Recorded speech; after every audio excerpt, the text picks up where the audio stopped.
Hello there, and welcome to Pink Milk, your Star Wars podcast for us super fans. And those of us who are forced to listen to them.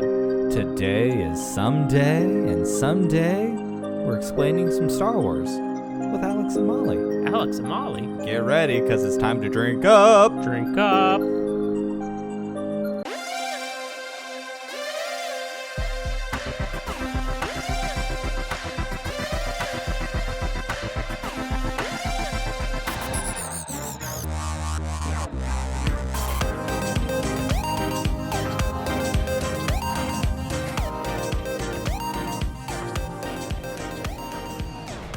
Hello, Pop Pop. Well, hello. hello. Oh, Rue's back. Hello, Rue. Hello to you. Happy top of the morning to you. Well, considering it's the afternoon, happy job in the morning to you as well. So I am very excited about this upcoming episode. Tell me why. Well, I feel like I hit the big time. You kind of did, actually. We got major stars on Pink Milk. Major. We were so excited we had them twice. Yes, dear. So we are about to embark on a wonderful conversation with Alex and Mollie of Star Wars Explained. I can't believe they said yes. I'm very excited. Which I don't want to brag, but I am a subscriber to their channel. Just so y'all know, he subscribed to Star Wars Explained before he subscribed to Pink Milk. Well, the verdict's still out. I'm not sure if I am going to. What do you mean you don't know if you're going to? I have to think about it. I'll tell you what. If we could get a bunch of people to do it, I'll just, I'll do it too. That's your segue, Brian. Brian, I'm more of a follower than a leader. Not usually. But in this case, you're going to start following us on all of our socials at servingpinkmilk, including Instagram, Twitter. You can go to YouTube and find Pink Milk, Gay Dudes on Star Wars, where we also post our podcast and possibly maybe soon to be videos starring yours truly, where I'm going to dig deep into Star Wars. You know what else you could do?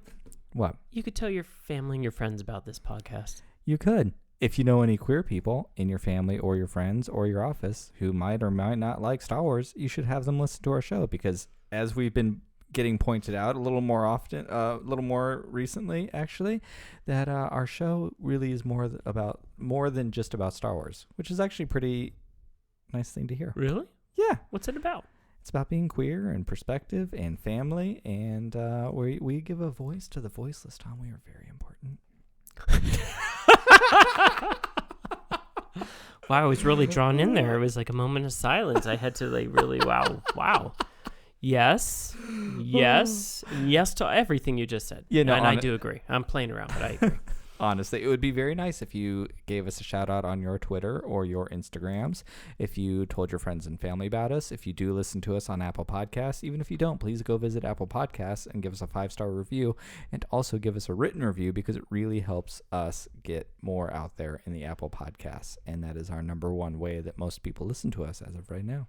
So we'd really appreciate it. Yes, because please. We're giving an important voice out there, and we really need your help to share it. In all seriousness, I am a subscriber, so if I do it, you should do it too.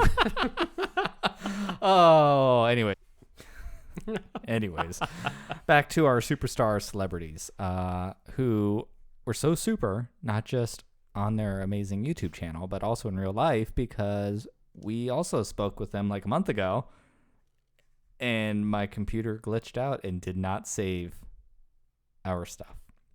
So they were really wonderful and came back a second time. I mean, talk about an awful moment. That was really, whoa. What really, that spoke very highly about the two of them. They were like, no problem whatsoever. Yeah, honestly, they were really, really wonderful. Really I was like, wonderful. Really? I just did this to them. Wow. Like nothing like looking to some professionals and then clearly demonstrating that you're nothing but an amateur. Anyways, well, I mean, you're not an amateur anymore, though. No, that was a whole month ago. I have grown so much in this last 4 weeks. In that month, you've really changed. I really have. I mean, I grew a mustache.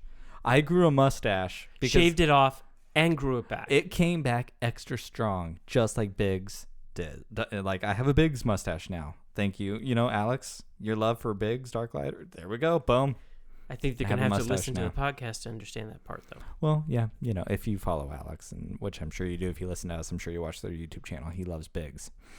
And Biggs has the sexiest mustache in all of Star Wars. There you go. So, well, it's a good lead-in. There we go. It is a very good lead-in. I'm really excited for you to listen to this conversation. It was a lot of fun. I love Alex and Mollie.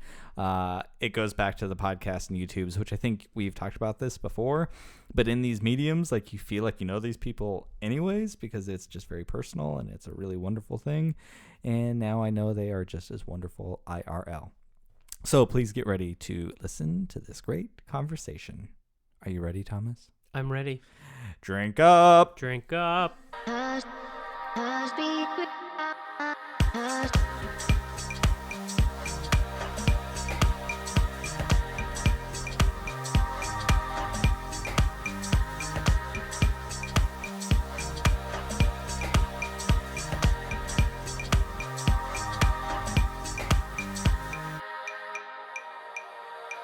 So I was curious if you two had heard the good news yet.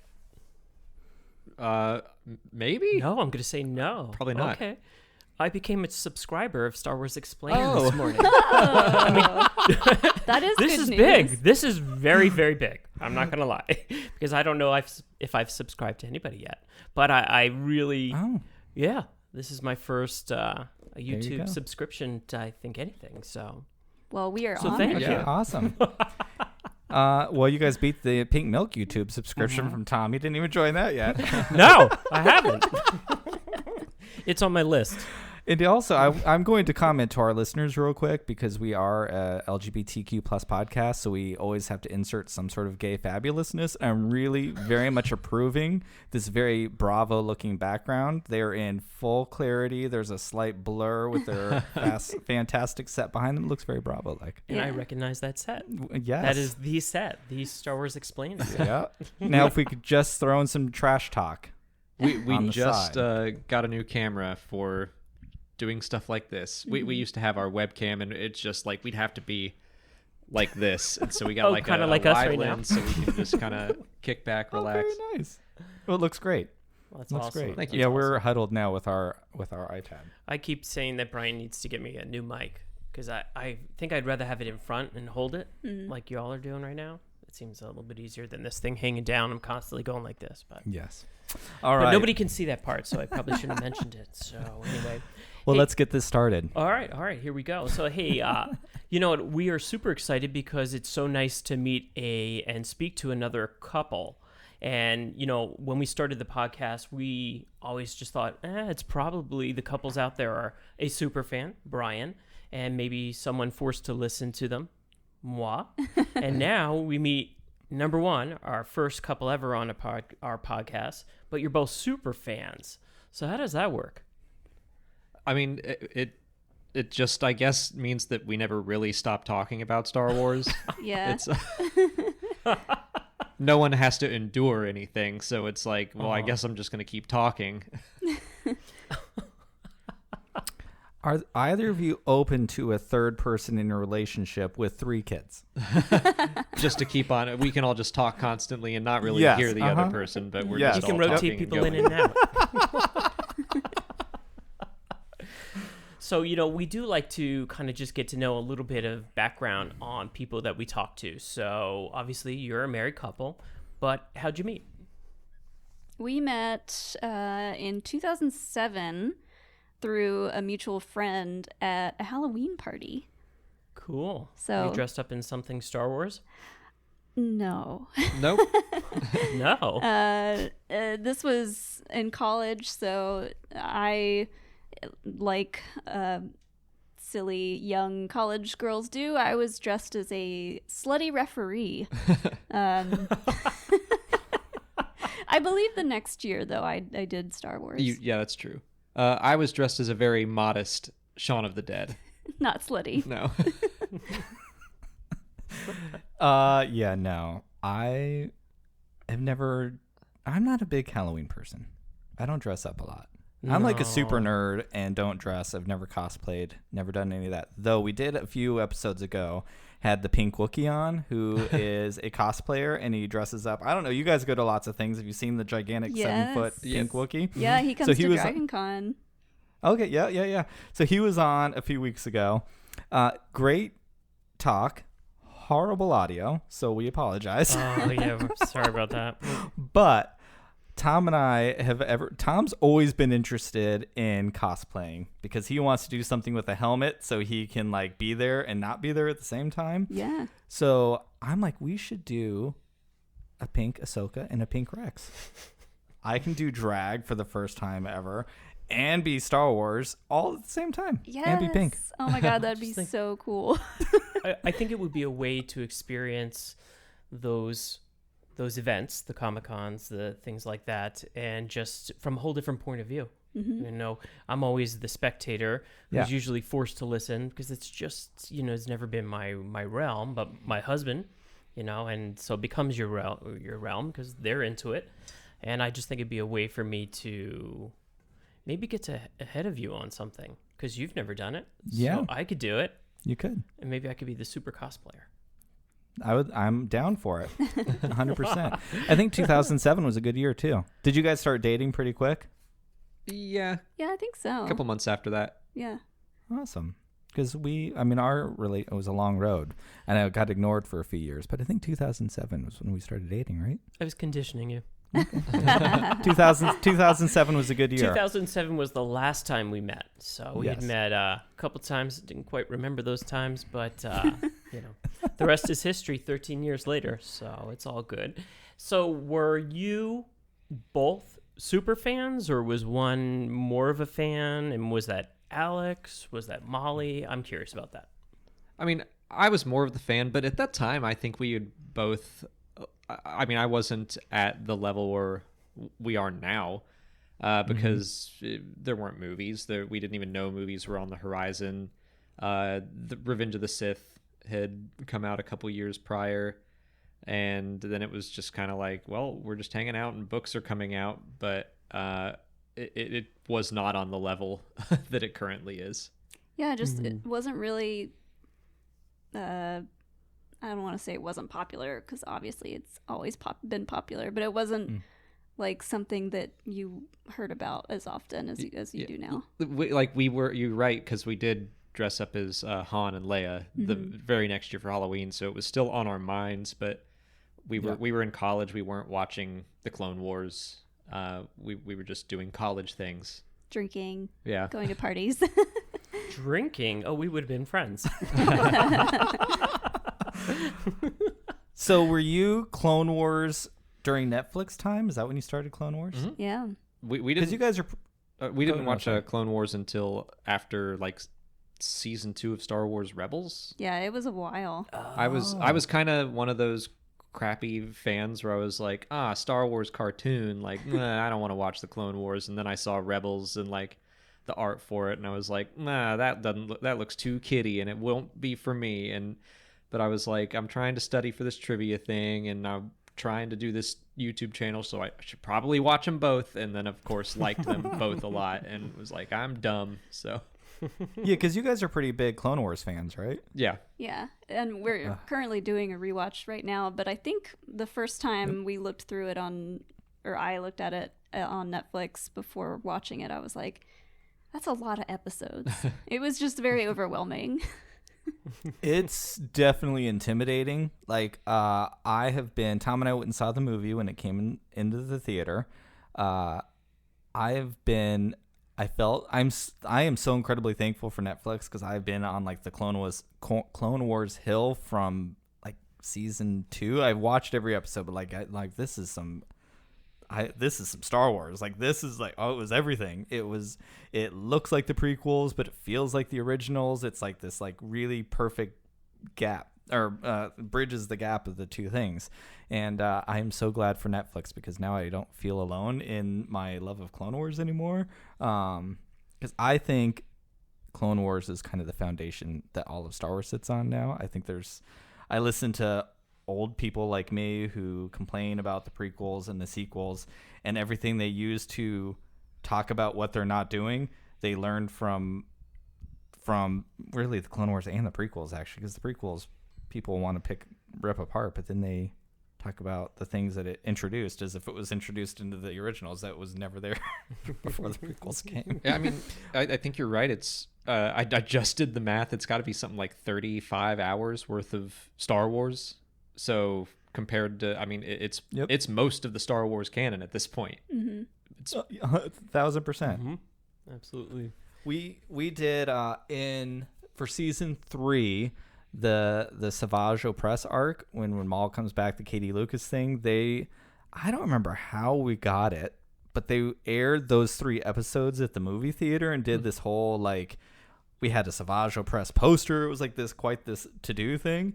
And so we saw those episodes in a movie theater, and I remember that was when, like, the animation went up to a whole nother level. It's like, holy crap, this is a cartoon for television that looks better than anything else I've ever seen on the big screen animation-wise. It was so good. And then that whole arc, like, everything changes with the Clone Wars in that arc anyways. It just went into this whole new, like, amazingness from that. But yeah, so good. It's fun doing the chronological rewatch because you'll jump around from season to season and you'll go from season 1 animation to season 3 or 4, and you're like, whoa, it looks so much better. Yeah. There I don't know if I noticed, well, I guess you do, when season 7 just came out this year, because Clone Wars is really rendered. Like, there's a lot of layers on those characters. I was a big fan of, like, Thunderbirds and the puppet stuff when I was a kid, and I'm pretty sure that's exactly what they were trying to go for. So I was like, the animation isn't for everybody. I get it, but the stories are so good and the characters are really, really good. But I realized how much more I like the animation in Rebels when season 7 came, and season 7 looked beautiful. Like, the camera angles and all the stuff they were doing were really, really awesome. But I really missed Rebels animation. Yeah, I felt kind of the same way. I think we were in the minority of liking some of the Rebels animated stuff. Well, I don't know. Do you like the Rebels style better? The style doesn't really bother me either way. I think I might prefer Clone Wars season 7 to, like, Rebels season 4, but really it's just, I do prefer Rebels, but, like, it was my first animated Star Wars series, and I kind of like the smaller focus on just, like, a group of characters, and it goes from start to finish. It doesn't jump all over the place timeline wise, so yeah, I do prefer Rebels, but Clone Wars I also think has better episodes. I think it reaches higher highs. Yeah. I agree. How was the introduction to Ahsoka for you? If you hadn't seen, I'm sure you knew who she was, but how was that being the first thing? Because I was a gigantic puddle. Like, it was like took your breath away. There was the rumors of people slowing down the thing, and you knew it was Ashley Eckstein with doing the voice of Fulcrum, but I didn't pay it much attention, and she comes down those ladders and a damn fool of a mess, because Ahsoka Tano has been my favorite character since probably 2010. He loves her. Something I haven't thought about. So I think I probably did watch Clone Wars after season 1 of Rebels, because I did see a bunch of people speculating, like, oh, it's Ahsoka, Fulcrum is Ahsoka. And I was like, I know who Ahsoka is, but... because we had seen the Clone Wars movie. Had we? I don't think we had at that point. Not? I don't think we did. I can't remember. No, I'm pretty sure we watched all of Rebels. We weren't studying for Schmoedowns or anything at that point, so... okay. we hadn't put ourselves through that yet. But yeah, like, Ahsoka came down and everyone online was losing their minds, and I was like, I should probably watch the Clone Wars. Yeah. You know, speaking about Schmoedowns, I watched your trailer for the for Star Wars Explained. So I wanted to ask you I was going to ask you anyway why you started your YouTube channel. And now I feel like I know the answer, but I want to kind of hear it from you a little bit. So I know that kind of ties into the whole Schmoedown, because isn't that the trivia. Yes. Right? Okay, cool. Uh-huh. Right. So we already mentioned Dragon Con a little bit, which is a local Atlanta convention, happens every year, and they do a Star Wars trivia contest, and I think 2012 was the first time I entered, and that was like when we had finally started to really go to Dragon Con for like the whole weekend, so we could do stuff like that took place over multiple days. And every time I would compete in this thing, I would do pretty well. I was like, I know Star Wars and I'm good at Star Wars trivia, and I never won. And so for a couple years I was like, I'm gonna study this time. And then I wouldn't study. But finally in 2015, I was like, okay, for real, I'm going to study, and I'm going to document it as a way of studying, like make videos about these various topics just to kind of get them into my head. And so, yeah, the reason I started my channel was to eventually win a trivia contest. It still took 4 or 5 years, but... I think, like, in the process of studying, you were already pretty savvy at like making videos. Yeah, I kind of I figured there was a market for it. Yeah, and at the time there weren't a ton of Star Wars YouTubers out there. And well, what kind of dawned on me is that I was trying to study by using YouTube, and every video I found was like an hour long about something very deep and obscure, which I was like, this is cool. I do not have this kind of time. So I was like, I'm going to make short videos, just kind of go the opposite direction. Very short, digestible things so people can just watch and be like, okay, now I understand who that character is. Great. And then move on with their day. So that Star Wars Minute? Is that what they were called, right? Star Wars in a Minute or Star Wars Minute? Yeah, that's yeah. And then I realized like a couple months later there was a podcast with that same name. And oh, seriously? Yeah, they watch a minute of a Star Wars movie and then talk about it like in depth. It's a very cool podcast, and That's they were great idea. so nice about it. And is it still on? Mm-hmm. Yeah, I think they're doing Solo right now, or maybe Rogue One. They're cruising right through. An awesome idea. It's such a cool idea for a podcast. Yeah. But so yeah, they were cool about us using the name until we got a little bit bigger. It was people were kind of getting the two of us confused, and they reached out, and again, super nice, and asked about the name, and we were kind of thinking of changing it anyways because our videos were getting longer. Than a minute, so we were like, that's fine, we'll change it up. Yeah. So did you go to school? Is this your background, video production, things like this? Is this what you went to school for? No, but I was always messing around with videos in school. So like through high school, I found out that I really enjoyed making videos for projects. Like in my junior year, I was like, that was a lot of fun. I really like editing. So then like my friends and I started doing little goofy fan films. And then throughout college, I would have internships on movie sets or just make my own. Like I had a YouTube channel before where I would just upload stupid stuff. So, but I didn't go to school for it, but I just taught myself throughout my schooling. Yeah. That's pretty rad. It really is a great story, truthfully. So you really started it to study for trivia. Mm-hmm. And look where you are today. That's honestly, it's pretty amazing. And I'm a subscriber. Yay.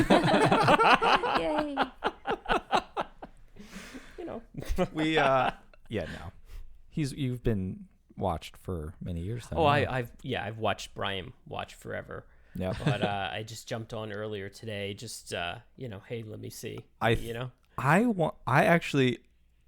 like 90% sure y'all were the first Star Wars YouTube channel I watched. Like, I am not super young. I'm not the savviest of all social media type things.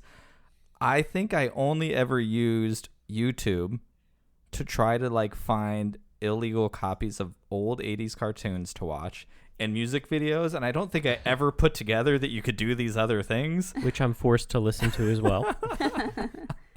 But yeah, and I've been hooked ever since because that was a long time ago. It was a long time ago. Well, we just subscribed to Pink Milk, so boom. Thank you. Round of applause. They're maybe possibly sort of might be more visuals coming to that, maybe. This could be a new racket. We could actually go out and interview all these people and pressure them into being subscribers. What do you think? I don't know. I didn't even do it for that intention, but I will not share the camera with you because I Fair will enough. not look that bad. Fair enough. So have you always been Star Wars fans? Is this something you grew up with? Is this something that came about 13 years ago in a relationship? I know my story, and I know that I saw it in the movie theater at a birthday party, and I was super young at the time. But I'm curious, have you always been fans? Since I was about 8, I think that's when my parents introduced me to it, and I stayed obsessed with it through Revenge of the Sith. I think in my college years, that's where I kind of like fell off for a while. Like I didn't keep up with the books as much. I didn't play. I think that's when the Old Republic came out, the MMO. People always ask me about that, and I'm like, I never got into it. And you were busy dating me. Yeah. Had I played it too much, she wouldn't be sitting next to me. Yep. Same answer for you? Me, like I've always been a fan of the movies. We had the special edition VHS set. I think it was like a big gold box. I had those growing up, and I remember seeing episode 1 in the theater with my friends from school, and just that kind of blew my mind. But then the same thing happened. Like Revenge of the Sith came out the year that we graduated high school, so we were just busy with life stuff, I guess. But then once we started dating, I was like, oh, he's a big Star Wars nerd. I guess we can talk about Star Wars stuff together. That's awesome. So when you got like the DVDs for the first time, Molly, were you shocked with the letterbox editions? Because if you grew up with the gold box, that was the non-letterbox versions. I was just thinking about that. Like the gold box. And so VHS and DVDs, you used to like have to choose. You want the full screen or the widescreen version. And like I was always like full screen. I want it to fill the whole screen. Like why would I want it to be smaller? Yeah. Like it never made sense to me. And I was just thinking about the old gold box was full screen, and I can't believe like that's how I preferred to watch movies now, because now I'd be like, you heathen. Can't see the whole frame. Yeah. 100%. I grew up with Star Wars before the special editions on VHS, and I remember back many moons ago, VHS didn't come. You couldn't buy it right away. Like when it was super expensive, so you had to go rent them, right? Somehow, for some reason, my mama bought me all of the movies when they were like $100+ for a VHS tape. My father was supposed to split them up, or Santa was, excuse me. Santa Claus was supposed to split them up, and I opened them. I opened Empire Strikes Back first, then I opened Star Wars, and then I opened Return of the Jedi, and I lost my mind. I was an asthmatic growing up, had to go to the hospital. Oh no! Spent the rest of that Christmas in the hospital, and then I was at the hospital a lot growing up, but I used to always bring those movies, and I would have them play them on the thing. Oh my gosh. My poor brother. Like, what a lame Christmas. My brother is such a nerd that he had an asthma attack and had to go. But the result of that is a good story that comes out every single Christmas with your parents. I still have those tapes to this day. Yes, you do. Yes, you do. So do you two, this is for both of you, do you have a favorite character? Like one character that talks to you and has that character changed over the years that you've liked it? So I'm like the movies. Mine's definitely changed. I mean, like in the past few years, my favorite character, as I have announced many times on the channel, is Biggs Darklighter. I imagine it used to be Han Solo when I was younger, but like the Biggs thing kind of, we got our first dog together. We named him Biggs. I always, for some reason, thought that was just a really cute dog name. And then because of that, I was like, well, Biggs is pretty cool. And I just kept snowballing that. And now I have like a whole collection of like every big Starklighter thing I can find on the internet, which isn't that much. It was pretty easy to do. But yeah, he's definitely become my top tier Star Wars character. That's awesome. How about you, Molly? Again, probably growing up, and still, it's probably Leia. But then once the sequel movies came out, Rey really spoke to me. We were, doing the channel. Star Wars was a much bigger part of my life, and being able to see a woman be the main character and be the one training to be a Jedi, I was like, yeah, this is what I want from Star Wars. Give me more. Give you more. Brian, I don't want you to feel left out, just in case you've changed your answer. Who's your favorite Ahsoka Star Wars? Tano. Really? Mm-hmm. I didn't. It really is like I grew up loving Luke Skywalker. I was never cool enough to love Han Solo, but Luke was my dude, and Luke got me where I am, I think. And then I remember even when we first started the podcast, it's like I have never had Star Wars friends. I have one friend when we collected toys. He was like my toy hunter buddy, and we talk Star Wars some, but we text message here or there. But like Star Wars has always just been my thing. I've never had anyone to share it with. And then we started the podcast, so obviously I get to talk about it a lot more than I probably used to. And I remember even at the beginning of this, I was like, I don't know, it's either Ahsoka or Luke. And I have like childhood attached to Luke, but it did not take long for me to realize I spend way more time talking and thinking about Ahsoka Tano than Luke Skywalker.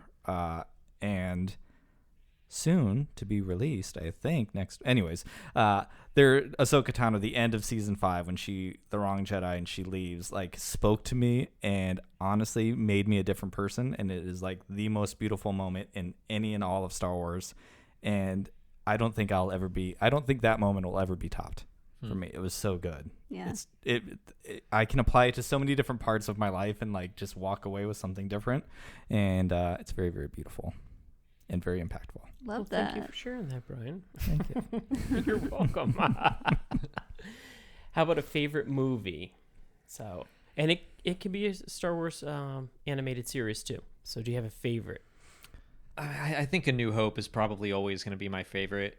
I'm a big sucker for first impressions, I guess, where that's just I fell in love with that movie and watched it like every day for a summer when I first saw it. Didn't even know there were 2 others at the time. It was like that's all I needed. And so that is what Star Wars is to me, and that's what I compare all other Star Wars to. So I don't know if I'm even like capable of liking another Star Wars movie more than it. Even if I'm like, I can admit that I think Empire is like the better crafted film. I see why people are like, no, this one's the best one. But A New Hope is like, that's my Star Wars. Yeah, it's hard for me to really rank the movies, and that's tough because people are always asking us what our rank is, and I feel like mine's always changing because I like all of them, and then there's like a couple that are like, if I were to rank them, they would be towards the bottom. But A New Hope and The Force Awakens are probably at the top of my list. So since you went New Hope, I'll say The Force Awakens again. Kind of like reinvigorated a love of Star Wars that I didn't really know I had until I saw that movie. I mean, that's why, I mean, The Force Awakens is so much like A New Hope, and some people see that as a criticism, and I'm like, no, that's why I love it so much. Yeah. It's going to be weird. We're never going to get that again.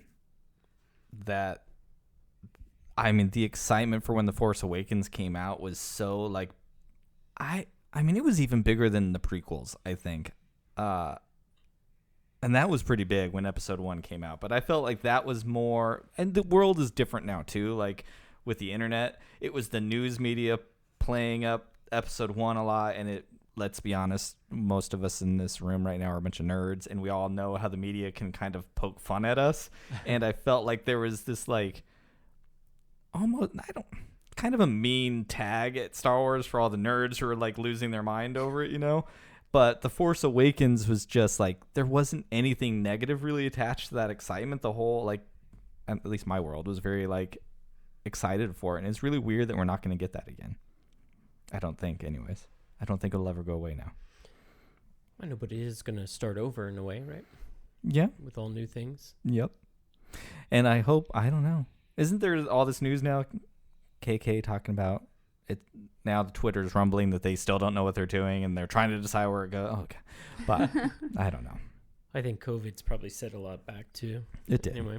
But yes, no, the whatever's new is coming is going to be really exciting. I'm sure they know what they're doing next. It's more like KK. They ask, "What are you doing with Star Wars next?" And she's not going to tell you like, "Oh, well, here's the exact plot of whatever's coming out in 2023." So she's like, "Oh, right now we're just taking a step back. We're taking a moment to really think and like, okay, it's just a non-answer. Like it doesn't doesn't mean anything." It's because what they're doing is entering the world between worlds, and they're writing the sequel trilogy out of existence, right? That's Luke is going to be very happy. He's going to take the entire First Order down with his laser sword, and we're all just going to be like in awe of how awesome that is. It's just going to be so badass. Yeah. Yes. Yep. Mm-hmm. I'm pretty sure I read that somewhere.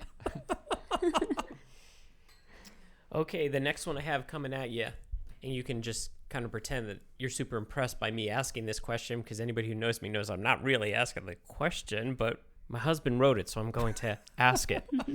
So, in a live chat, you all brought up Barriss Offee. Where is she? Thoughts on how she could be playing into everything? Do you see Tom Barry asking that question? No. I know when we first saw Jedi Fallen Order, like the trailer for that, we got a look at the second sister, and we were like, ooh, could that be Barriss? And we thought about it for a while, and you interviewed the game developers and even asked them, and they were like, oh, seriously? They were like, no. No, I would have like bet money that was Barriss Offee. Yeah.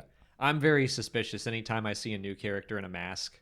I'm like, why? Why would you hide their face unless like we know who it is? So it's like that's got to be Barriss. And so I brought it up to the game devs on an interview on camera, and they were just like, nope, it's not. I was like, I can't believe you answered that. But I like Barriss is a character that I think A, Filoni has said he's not done with, but B, it's like, well, she keeps having like she could have been brought back like 3 times by now. So I'm really curious as to what he has in store. I if he has an actual plan. I think if the rumors about an Ahsoka TV show like for Disney Plus, if those rumors are true, it'd be so cool if Barriss showed up in that show. But would that be like post Return of the Jedi? Is Barriss still around? Like that's where where has she been? I don't know. Like it made so much sense for her to be an Inquisitor. Yeah. That the fact that she isn't, I'm like, where is she then? I hope that she is going to be the main villain of the Bad Batch series. Ooh. I mean, I think there's potential for that. It's anything animated. I'm like, yeah. I could see her coming back in even more because it's within that Filoni verse, I would say. Yeah, it would make more sense than for her to be back in an animated show than to plop her into a live action TV show. I don't know. I really like the Bad Batch idea though a lot. She looked really cool in live action. Like I'm really nervous. I would like to think that I am a pink milk half glass full kind of guy, and I am positive. But I love Ahsoka so much. I'm really nervous that I'm going to be that really horrible fan that is not going to be happy with what I get, and I'm just so nervous about it. And one, I mean, on a personal level, Rosario Dawson is not. We don't know where she stands with the LGBTQ plus people, and what may or may not be going on with this certain sort of lawsuit. So I'm like, I hope that isn't true, because that will not be cool. Yeah. I also don't want to throw and say that's the way it is, because we don't know. But Shakti is a really cool looking character. She is really creepy looking and quite scary. And I'm like, I don't understand how Ahsoka is going to look live action, because I don't see a live action character at all. When I look at her, I just see like, and she needs to be kind looking. And I don't know how you're going to translate Shakti to be a kind looking character, because she's like straight up out of a horror movie. I'm with you. I'm always like, I would have never guessed they were going to do Ahsoka live action, just because it seemed, she seems like an animated character. And anytime you get like cosplaying Ahsoka is so difficult because the Montrals, and I bet that they'll just make it digital instead of practical. I'm sure they could do that now, but it is really interesting. I'm also a little trepidatious on how they handle that. And yeah, like the Laku on oh god, I'm blanking on her name, from The Mandalorian, did not look great. I was thinking about that too. Really stiff. Like I don't know if I liked that whole character at all. I don't. Like I loved, I don't remember the actor's name. I'm not a Harry Potter person. I know she was in that, but I knew her from Game of Thrones, and I really loved that character in Game of Thrones. Like, and I was really stoked when I learned that was her, and I was like, oh, this straight up feels like a YouTube fan film like character. I didn't dig it, but we are going to be doing a rewatch of The Mandalorian, like I'm sure a lot of people are. So I'm really excited. So listeners, is coming soon, but we are putting together an LGBTQ like roundtable discussion, because I personally think The Mandalorian is a very queer coded show. We've gone into a lot on this when we were talking, and I'm really excited for where the show might go. But one of the people that's going to be on the roundtable was talking about, I wish I remember that character's name, but Lame Laku character from The Mandalorian, and how she might possibly be trans. And there's apparently like a big movement about that. So I'm like, oh, there could be some really interesting things there that I'm really looking forward to her explaining and having a conversation about that character, because she was really excited about that episode, where I think that was my least favorite episode of the series. Like, it looked really cool, but I'm not sure I dug the story that much. So anyway, I'm really excited for that. That'll be interesting. Yeah, that actually, like, the second you mentioned that, I was like, that actually does kind of make sense. Like, I don't know if that was just a production thing, but like, she has male Twi'lek features. Yep. So which something I hadn't considered. I was very excited when she mentioned it, because like I said, I think it is a very queer show, and it has not been talked about outside that I know of much. I guess this was, but so I'm really excited to have this conversation, because I think Din Djarin might hopefully possibly maybe be our first queer character. No, I guess not really the first character, the main character, right? Not this, because in my head canon, Poe is pansexual, and all of the things that happened in Rise of Skywalker do not take away his queerness. So let's talk about that. Let me pose this to Mollix. Oh wait. Oh, we got a Benefer situation. That's good. I like it. To Mollie and Alex, thoughts on representation. Definitely after June Pride this month, every time we've spoken to people, we've brought up the conversation of representation. And I'm curious what you think about representation in Star Wars, and maybe where your thoughts are that they possibly may be going. Definitely with what Brian was just mentioning there, possibly in a show, that kind of stuff. Yeah, I'm hopeful that they do more representation. Like, it has been kind of a weird, frustrating thing where I see authors really pushing it in their novels a lot, which is great, but on screen it's been kind of rough going. They've skirted around it, and yeah, it's hopefully we're getting closer and closer to seeing something on the big screen. Yeah, and the way I always frame representation, like just as a white straight male, is when I was reading both Last Shot and the Aftermath books, both of them use pronouns that I had just never come across before. I think Aftermath was using she and jer, and then Last Shot, there's a character that's non-binary that goes by they. And I was like, why does why do they keep using they? And it's not something I'd ever come across before. And I Googled it and I was like, oh, they're non-binary.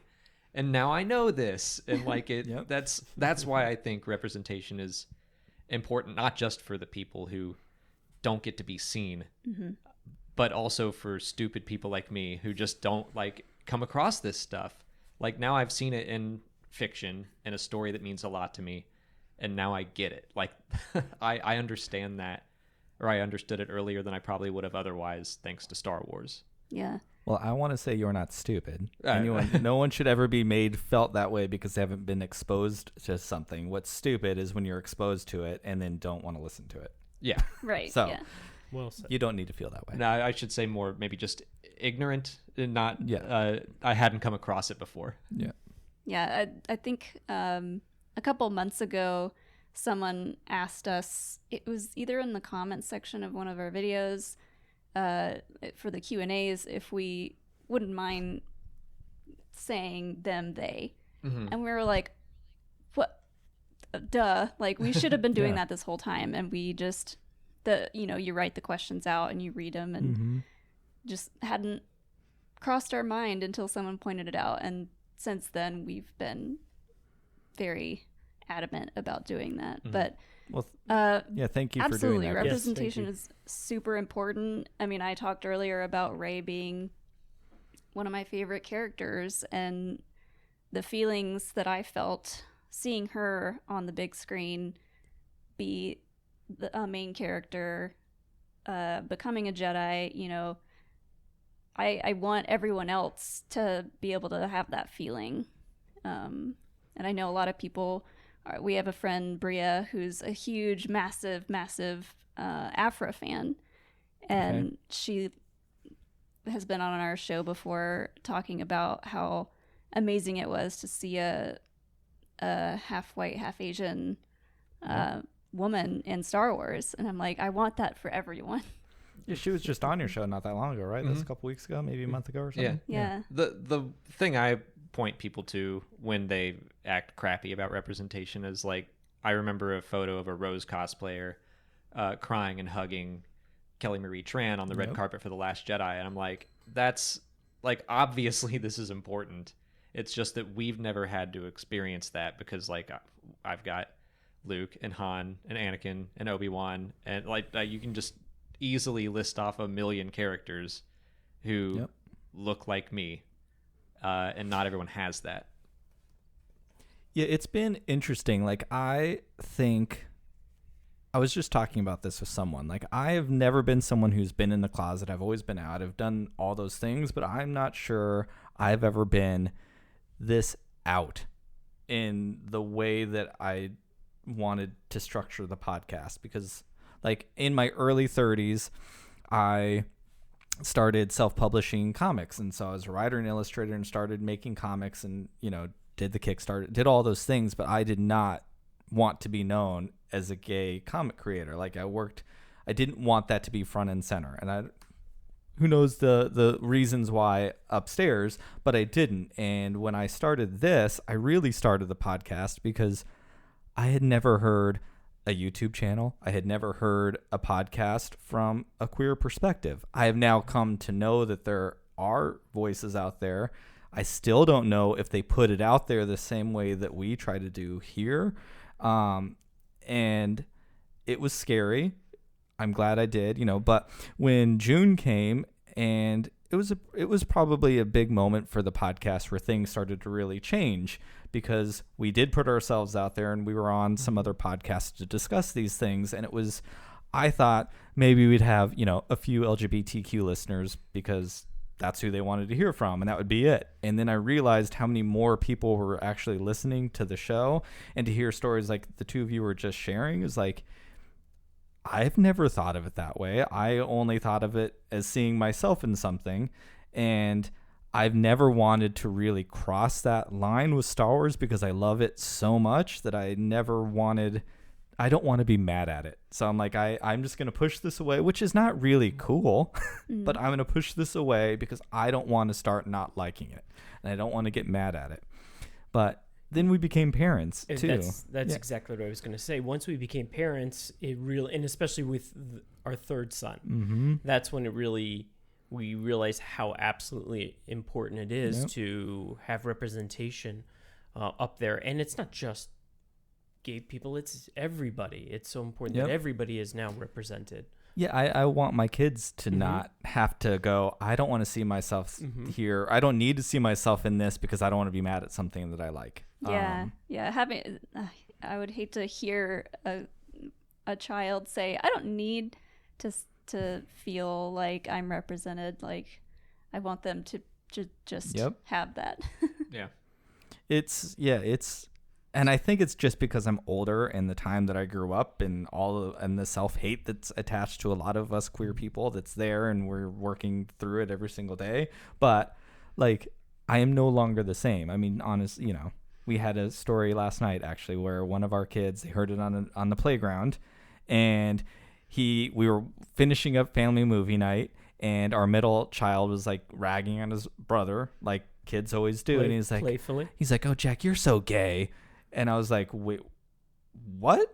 And it became this big conversation because he didn't know what he was saying. And it was just this moment of, like, we certainly weren't mad. I'm not mad. I'm like, where did you hear that? And they're like, well, the kids at the playground say that to one another. I'm not mad at the kids for saying it either. But I'm just like, you know what, guys? Like, it was an opportunity to educate. Yeah, and becoming a parent was interesting. It was something that we were never allowed to do for a long time. Now we are, and we're very grateful.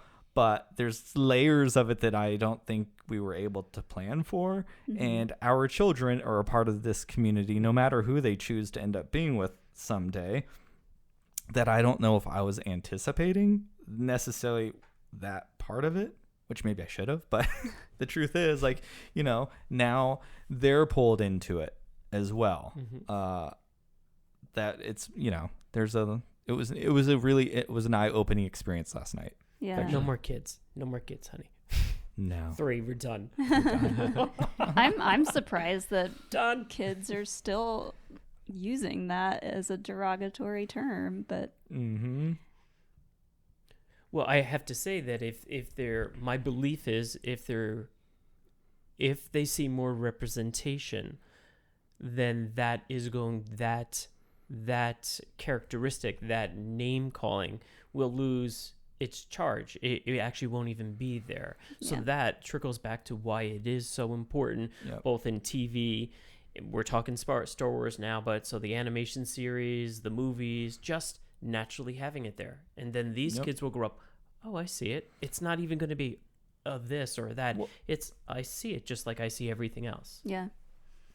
Star Wars needs to be cutting edge again. Like, I feel like hasn't been as cutting edge since 2015 as it used to be. Like, I'm watching Netflix and there's Kippo. All of a sudden, like, I was watching that and all of a sudden the guy's like, oh no, I'm gay. And I'm like, oh, what? Voltron did it. Like, they're falling behind because anytime you bring up LGBTQ conversations, I hear the conversations on other podcasts. They're like, well, it's really difficult because, it is made for kids. And then I'm like, why? I find myself so frustrated. I'm like, but it's where we are stuck as a group of people. We are only seen as sex. That is it. There is nothing beyond that. We are not people. We are not anything other than some act. And that's it. And so, of course, if you look at us as just an act, it's not kid appropriate. And it's unfortunate. So we have a layer, which is where things like Disney needs to grow up here. This is where I feel Disney's influence the most, because you can, the farther down like the content funnel you go, you get to your comics, you get to your books. Yep. Like they're putting representation in there, but the bigger audience there is for a piece of media, it's like, well, where did that all of a sudden go?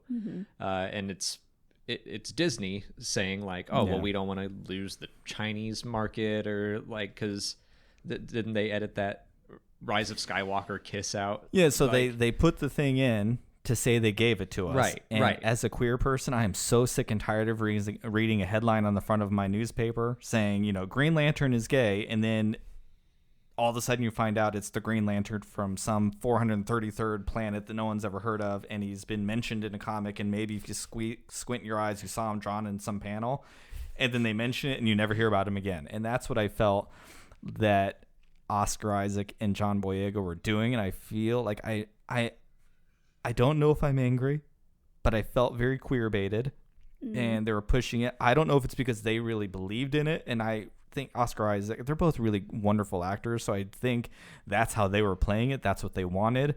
And I'm looking back now at the marketing, and I almost feel like it was them giving the middle finger to Disney because they took it away from them. But then Disney, but we're going to give you this. And then so that way, if we offend someone, we can edit it out. Yeah. And it was really, it ticked me off. Yeah, no, I think what you said about Disney needing to grow a pair, like, it's absolutely that they're placing money and the box office above something that actually matters. Well, and as far as Disney goes, a huge missed opportunity. Elsa. I feel like I heard a lot of people saying that she was Frozen. Yeah. I was like, who in Elsa's... Star Wars is named Elsa? And that's the blonde one? Yeah, the blonde one that has all the ice powers. Okay. I read an article saying that she was presumably lesbian, non-binary, something that Disney decided not to, mention in the movie. And I was like, that would have been great. That would have been perfect. Yep. Kids don't care. Yeah. Kids don't care until they're told to care. That is the truth. Mm-hmm. I mean, like our youngest son doesn't get it yet. He's 6.5 now. Like, he just doesn't get it. He's been here with us long enough that it's not a big deal. He lives with 2 dads. Yeah, and he's so not a name caller, so it was just so jarring when we heard it because he just doesn't behave that way. So it was clearly something that he'd heard out there and misused and didn't understand the power of a word like that. Yep. But And that's why things like Disney and Star Wars, it is important because it's going to go over kids' heads anyways, but they're going to grow up in a world where that's just the way it is. And it really is disappointing. I really, we just had, I don't know if you've listened to Sisters with Sabers podcast. It's a podcast for and by women of color. And we just were speaking with them, and they had a podcast talking about Mace Windu, and even that I was just like, oh my God, I've never thought about it that way. I just think he's an asshole and always has been an asshole. And then I put that to bed, but then to hear their perspective on the whole situation, I'm like, it's just unfortunate. And then we actually had a pretty good conversation about the character from Rise, the Republic books coming out, and not a cool character.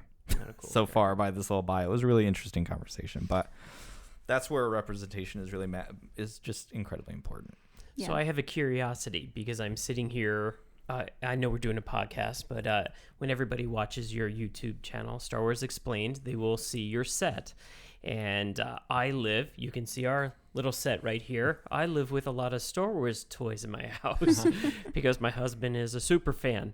And I'm sitting here watching lots of toys at your house as well. So I'm curious if there's a favorite toy or something, and who is the actual buyer of the Star Wars toys?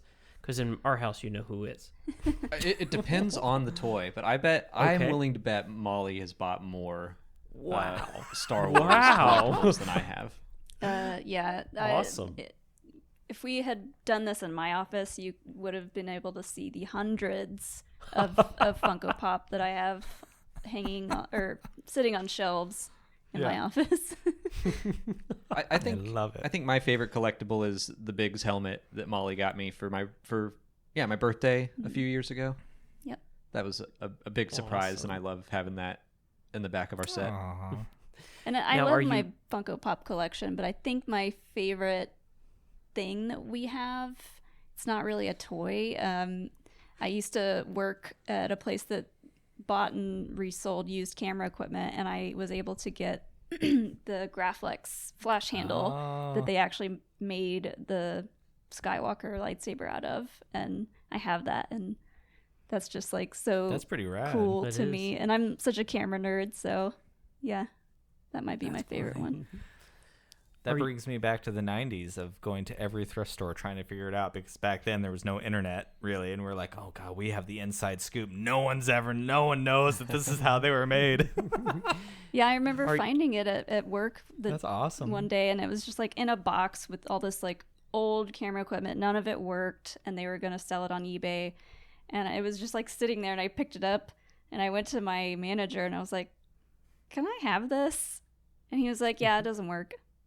I don't think he knew what it was. I was like, Are you able to curtail it to your offices, or does it grow throughout the house? I'm curious. it's starting to grow as we build more and more Lego Yeah, the problem sets. is we keep building more Lego sets, and my office is full up. Like, I had the Tanta V4 on my piano for a few months, and I finally moved that downstairs. So it's starting to spread out a little more. Yeah, we have a few like So awesome. Star Wars-y things downstairs in the living room that like you would have to do a double take almost to know that it's Star Wars. Like we have a really nice bottleneck gallery piece of artwork that is Rey and Luke on Octo, but from far away it just looks like a landscape island like drawing. That's really cool. Yeah. Well, when we first met, it was definitely kind of everywhere in our house. I did a good job pushing it back to Brian's office, but now the kids are into it, so now it's growing from room to room, and the loft has it, and It's horrible. no, it's not. I think they've done a better job on the toys as the years have gone by. No? Oh, sorry.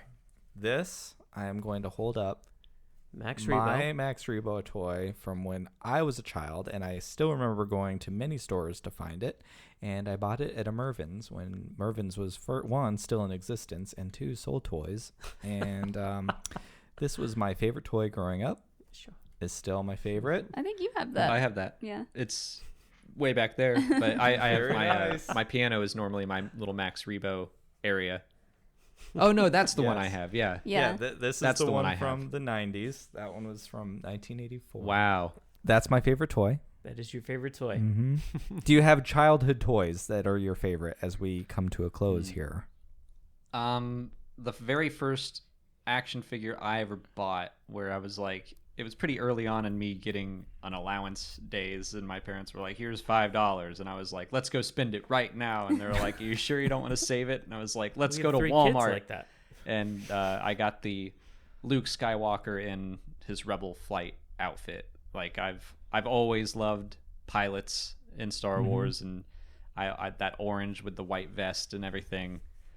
So that was the first Star Wars action figure I ever bought for myself. So that's probably my favorite, like, nostalgic one to look back at. That's fantastic. I have How about you? a kind of silly one. I think I found it at a yard sale, but do you remember the Millennium Falcon? It was a Nerf toy, I think. The disc shooter thing? Yeah, you could load little foam discs into it, and it had like a handle on it with a trigger, and you could shoot the little foam discs. I like found that at a yard sale when I was a kid, and I was like, what? I have no idea what this is. That's very exciting. We're going to look it up. We will. Real quick story. So I had, back before college, I was like a legit like collector. I had like a lot of vintage characters, mint on card, and like was like legit collector. Sold it to put myself through college, which was very sad, but whatever. Important things. But I had saved, I still have my C-3PO and my Darth Vader cases with all the toys that I played with. They're in the thing, right? And when I was 16, I started buying toys at like thrift stores and yard sales, so I'd eventually be able to give my kids like their own Star Wars toys. And once Jack came, who was our first child, I gave him these that I had bought when I was 16, right? I was so excited. There wasn't a Darth Vader in it, and he wanted to play with Darth Vader, so I gave him my Darth Vader that I had. He played with that toy for less than 5 minutes and ripped the cape. Oh, no. I was like, I have had this for 37 years, and it was great. and you've had it for 5 minutes and ripped it. And I was like, for a second, I was very mad. And then I was like, you know what? I never thought I'd actually have a child. So now I have a ripped toy from my first child. And I was like, okay, maybe this is actually better than a perfect toy. But anyways. And didn't the dog start eating some of that stuff too? No. That wasn't the one? She ate the ones that I had. Well, I mean, those are still 24 years old because I've been buying them since I was 16, and she started eating those. It's a great feeling watching a Star Wars toy being devoured. Oh. She loves a good Star Wars figure. Anytime Hilo goes towards like my big shrine or something, I'm like, stay away. I don't think he's destroyed anything yet. He's gotten a couple of Lego minifigs, I think, but knock wood. Star Wars fans and their toys, I feel like they go hand in hand. It is a part of the storytelling experience. So thank you so much for the two of you. Thank you for coming back again. We appreciate it. It's very kind of you. Thank you for having us. No, thank you. Do you guys want to, not that I'm sure if you're listening to us, you already know who they are, but do you want to give your socials out there and anything that you may want to share about your YouTube channel or anything new coming out? Sure. You can follow our Star Wars content at Star Wars Explained on YouTube. We both also just recently started Twitch channels. Yep. So I'm Alex Damon Live, and Mollie's at Mollie Damon. Yeah, and I'm on Twitter as well at Mollie Damon. Very nice. All right. Thank you so much, guys. We really appreciate it. Thank you. And we will watch you a whole lot more, just like everybody else. And now they will listen to you. All right. Thank you so much. Thank you. Bye. Bye now. And there you go. I want to thank for sure Alex and Mollie of Star Wars Explained. We very much appreciate you coming both times. Mm-hmm.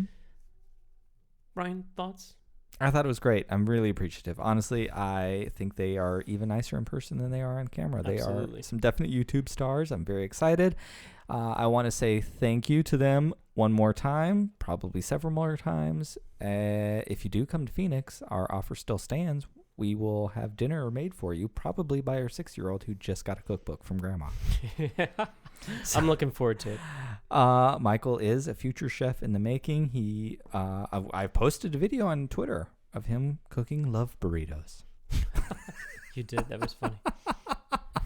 He's very excited about his cookbook. But no, thank you so much. If this is the first time you're listening to our show, because Alex and Mollie brought you here, welcome. Welcome to our kitchen table. Hopefully you came with a full glass of pink milk and you drank it all up. And hopefully you will return to that refrigerator, pour another glass of pink milk, and give us some more listens. We speak about Star Wars from an LGBTQ plus perspective. We watch these movies, talk about these movies and TV shows through our lens and our experience. As we did a lot of discussion on this, representation is really important. So thank you for listening to that. And you can follow us on a whole bunch of things. We're on Twitter and Instagram, mostly Twitter, at servingpinkmilk. We have a website at servingpinkmilk.com. As mentioned in this show, you can listen to us on YouTube. You might be able to see one of us soon on YouTube, as I'm going to venture down adding another layer to our podcast. I'll give you a hint. It's not me. Hey, all seriousness, before we go, why don't you tell the listeners about the roundtable and what's coming up? So I think we'll have one more episode before it comes out, but we are going to do a roundtable discussion of The Mandalorian. As I said in this interview, I think, and you can go back, it mostly was episode for chapter 3 of The Mandalorian. This is The Gay, should have been the name of the episode, but it wasn't. But I really feel that Mandalorian is a very LGBT queer coded show. Hopefully it'll become more than just coded, but we are going to sit with a roundtable of people from our community and discuss the show from our perspectives. I'm really excited. We have some really, really big guests coming up. Another thing, if any of you listeners have watched Postcards from the Edge, is Shannon from Postcards of the Edge. She has a podcast, great podcast, but she also has been doing these little documentaries called The Moment Star Wars Spoke to Me. She has The Moment Star Wars Spoke to Me as a woman. She has The Moment Star Wars Spoke to Me as a father. And I believe it's coming. The trailer was just launched. I believe it's coming this week. The Moment Star Wars Spoke to Me with Love, which I was graciously asked to be a part of. I'm very honored that she did. She put up with my 80,000 questions on Twitter. I was very nervous. I wanted to make sure that I did a good job for her because I really love what she's doing. And I really love this documentary that she's going to do for all of us in the LGBTQ plus community. So that will be out. You can see me there. That will be kind of the launching point for the YouTube section of Pink Milk, which is coming out soon. And you'll find more about that. So that's coming September 19th, 23rd, whatever that Wednesday is. I should know these things, but I don't remember right now. But in the meantime, follow us on Twitter and Instagram at servingpinkmilk. Go to our website, servingpinkmilk.com, and follow us on YouTube. Thank you so much for listening. And don't forget to write and review us on Apple Podcasts. It's very important. And share our podcast with your friends and family. Until next time, bye. Bye.